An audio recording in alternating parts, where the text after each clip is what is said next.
Hey guys, what's going on? Fred London here. You guys know what to do. As always, like, subscribe, all that good stuff.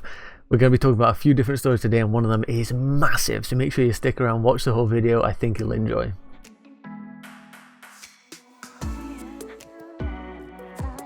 So on to the first topic, and that is Frank Lampard could have a Chelsea transfer conflict with Marina Granovskaya over one target. And as you can see here, this is about Andre Onana, but Chelsea are interested, but Frank might not get his wish. And basically, this goes over the issue of Kepa Arrizabalaga. Obviously, it seems that we're seeing reports of, sometimes we're seeing that, he's not going anywhere. Frank's happy with him, they got a good relationship, and it's fine.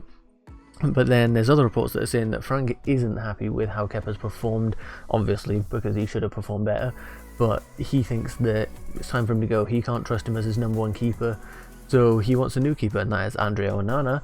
But Marina Granovskaya does not want to get rid of Kepa Arrizabalaga because she's the one who sort of sanctioned the deal to get Kepa for obviously a record transfer fee for us, which was 72 million or thereabouts.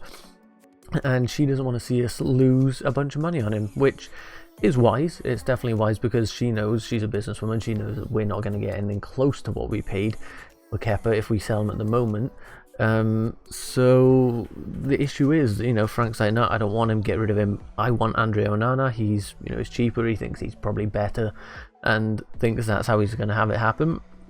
Marina's like, I don't think so, because it's sort of on my head if we end up losing 30-40 million on Kepa and only having had him for a very short time, then, it looks bad on her. The club loses a bunch of money, like, that money could go towards a transfer that we need. So it very much makes sense, and it's a difficult situation because both people have literally the opposing views. And how do you solve that? I think there's just going to have to be discussions on what's going to happen, and I think it's going to probably resolve in Kepa staying. Like, I want them to show Frank a lot of support and, say like, we'll back you to the end, like, as long as you're performing on the pitch, we'll back you.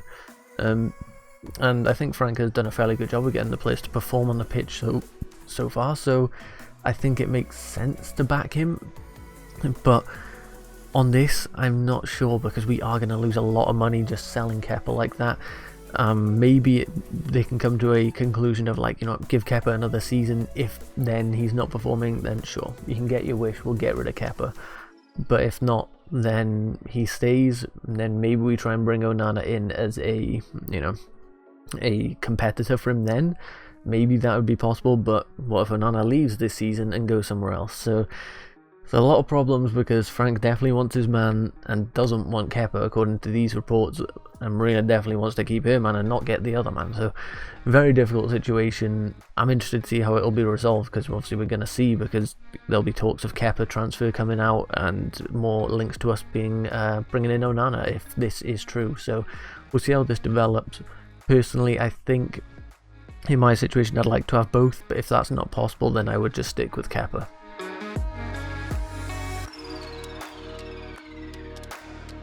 And then on to the next story, which has been around for a little bit recently, which is Federico Chiesa is especially interested in a move to the Premier League. This is according to an Italian website, who claim Fiorentina will sanction the winger's departure, providing a rich offer is submitted. Man United and Chelsea have both been linked with the Italy international, who scored 29 goals and 20 assists in the Serie A. I'm not going to try and pronounce that publication. Also suggests Chiesa is he likes the Premier League, and he started taking English lessons in preparation. So this guy is looking for a Premier League move, possibly in the summer. And of course, as usual, it seems to be at the moment that whenever there's Chelsea mentioned for a transfer, Man United are also after him. It could also be a case of, we're both looking for wingers at the moment. So it could be something like that, because Jadon Sancho is the other main one, and now Federico Chiesa. So, it could just be a case of that. We can go and take a look at his stats. By the way, his value at the moment is about 45 million. For a 22-year-old, that's not too bad, who's got quite a promising future. 22 years old, as you can see in the Serie A, 23 appearances with 6 goals, 3 assists this season, with just under a 7 rating. And then there's a few other competitions here, but realistically, let's just go off the Serie A. He's played 19 appearances as a striker this season with 6 goals, 2 assists, so not the best goal scoring record from a striking position. And then he can play on either wing. 5 appearances here with 2 goals and 3 appearances on the right side with 1 goal. Playing both really well there on both sides, because that's a 7.68 and a 7.22. Those are really good ratings. And he can even play further back in, maybe if you're playing a 4-4-2, he could be the wingers on either side. So this guy overall is quite versatile, which is a very good thing to have in your attackers. His strengths are dribbling and long shots, which is good. Weaknesses, these are a bit iffy. Holding onto the ball, passing, finishing, aerial duels and defensive contributions. So finishing and passing and holding onto the ball and aerial duels. If you're going to be playing at striker, those are all fairly essential things. So it's a very odd one to have such weaknesses in your game. His style of play is he's an indirect set piece threat, likes to cut inside, likes to dribble and commits fouls often. And here you can see his recent games. Do I think we should go for Federico Chiesa? Personally, no. I think it's going to cost us, like 50 million, somewhere around there. And I think I'd rather just, I've seen a lot of other people point out, why don't we just bring back Jeremy Boga? If we're looking to play this guy on the wing, which I assume we are, why don't we just pay 13 million and bring back Jeremy Boga, who is having a pretty good season? He's also young, ish, so I just don't get why we'd be paying 50 million for him when Jeremy Boga is hitting not far, different stats, and it's so much cheaper. We can get him with that release clause at the moment. So personally, do I think we should, pursue Chiesa? No. If we do get him though, I can be hopeful that he will, end up becoming good and getting more goals, more assists, whether he's playing striker or on either wing. So this one's a little iffy, because I personally think I'd say no to this ideally, but if he comes, obviously I'm gonna, any player that arrives, I'm gonna support them. So that's the important thing. When I say I don't want this player to come, it doesn't mean they arrive and I'm gonna be booing them when they're on the ball. Of course not. I support a player at Chelsea all throughout, but it's just a case of there's probably better options out there, and Jeremy Boga is probably a better one.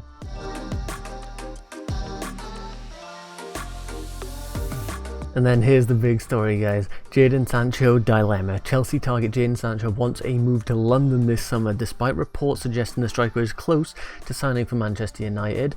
And then there's a quote here saying, "I've been told Sancho would prefer a move back home, in other words to London, where he grew up." Now, of course, if you know anything about Jadon Sancho, he's a Chelsea fan. He grew up near Chelsea, so he wants to move back to that area, which is absolutely amazing for us in terms of trying to get Jadon Sancho to sign for us, because he wants to move back this way. So but equally, I'm sure he prefers a move to wherever gives him the best package and long-term prospects. So that is, we've got the advantage. You've got number one, he wants to move back this way, so that means you have to follow up with number two. You can't just say, okay, well, we don't have to offer him as much as Man United will because he wants to move here. No, you still have to offer him the best package. You have to offer him a good wage, his agent a good fee, all the bonuses. You have to give him a very, very lucrative contract, because this isn't enough to just pull him towards us. And then obviously he has leverage in normal conditions. A United move would have happened, and then they think, it's quoted to say, "I think if I'm Borussia Dortmund, I think I've taken a big hit, and ideally I'd want to keep him another year, let him play the Euros, see if his value goes up." So this sort of suggests that maybe Dortmund would like to keep him for another year. And that is a very big possibility. When people have asked me in the comments and stuff, what do I think is going to happen with Jadon Sancho, I do say I think it's very, very possible that he stays at Dortmund for another year, because they're the club he's at. It's a weird situation in the world right now. A big move like this, maybe, we've heard reports of Manchester United not being able to afford the fee for Jadon Sancho. I think we're in a better position because we had the transfer ban, we sold Hazard, so we're capable of doing something like this if we want. But I think maybe for himself, he's just maybe I don't want to move to another country, or back to another country all over again. Maybe right now I just want to stay low, stay in Germany for a little bit. In a year's time, I can move them. It's very possible we'll see that. But this is great. If this report is solid and he does want to move back to London, back to where he grew up, that gives us such an advantage, because if he wants to move back here, all we have to do is pay the money. Of course Dortmund are going to want a lot of money. I've seen reports of around 87 million is the actual fee that they're looking for. I've seen reports of 100 plus million, that they won't accept anything less than close to 120 million. So there's conflicting reports, as always, with reports like this there always are. But I really hope that this is true and he wants to move to London, because that means that Chelsea just have to offer him the good deal and we can get this deal done.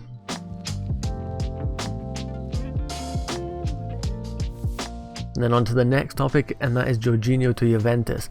And Georgieno could be reunited with former Chelsea boss Maurizio Sarri.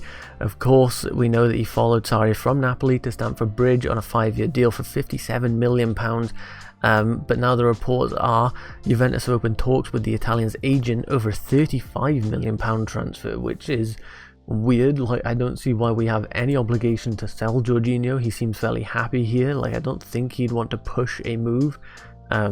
Juventus, they can, talk with his agent all they want, but I don't think we're going to let him go, especially for 35 million. Like, surely we're not just going to let him go on a loss like that when we've got him contracted for a few years ahead of us. So, very weird.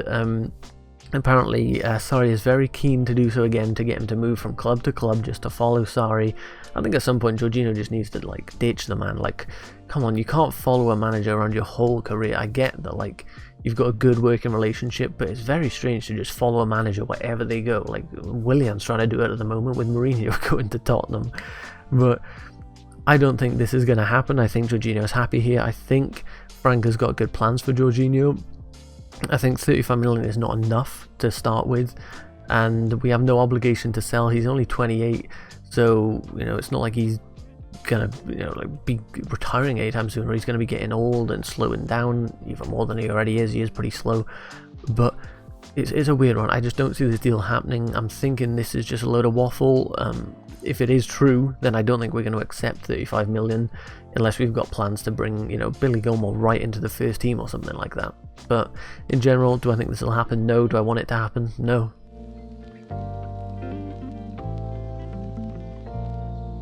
And then the final story, of course, it had to be Ben Chilwell to Chelsea. Chelsea have entered negotiations to sign Leicester fullback Ben Chilwell, and that is according to Spanish website. Not even going to try and pronounce that. Claim talks are already underway between the two Premier League clubs. Frank Lampard is eager to bolster his options at left back, with Marcus Alonso and Emerson Palmieri tipped to be replaced at Stamford Bridge in the upcoming transfer window. The Blues manager may have received a boost in the pursuit of his top target, with the newspaper suggesting that Chilwell has told his agent he's eager to join the West London club. So this could be it, guys. This could be our left back for next season. Of course, I'm not. When I say that I prefer Alex Telles or Tagliafico, I'm not disappointed to have Ben Chilwell. It's just I thought there were better options out there for the money, and it looks like I'd be very surprised if we don't end up with Ben Chilwell at left back next season. And take a look at his stats just quickly, because I know we've been over it before. 23 appearances, 2 goals, 3 assists, with a pretty much call it a 7 rating in the Premier League this season. It's not bad, right? When I'm saying that I don't want Ben Chilwell, it's not because he's an awful player. I do think he's a good player. He's very good defensively as well, which is probably more what we need than a nice Alex Telles player that goes forward and gets goals and assists left, right and centre.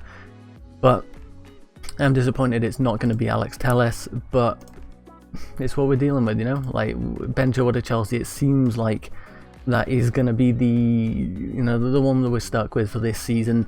I shouldn't say stuck with as well. I'm disappointed, yes, but I'm not I don't think he's a bad player. I don't think he's a bad signing. I think he's better than both of our current left backs in terms of defensive contribution, and he's probably not as good as Marcus Alonso going forward, but given how solid defensively he is, he's a better overall option.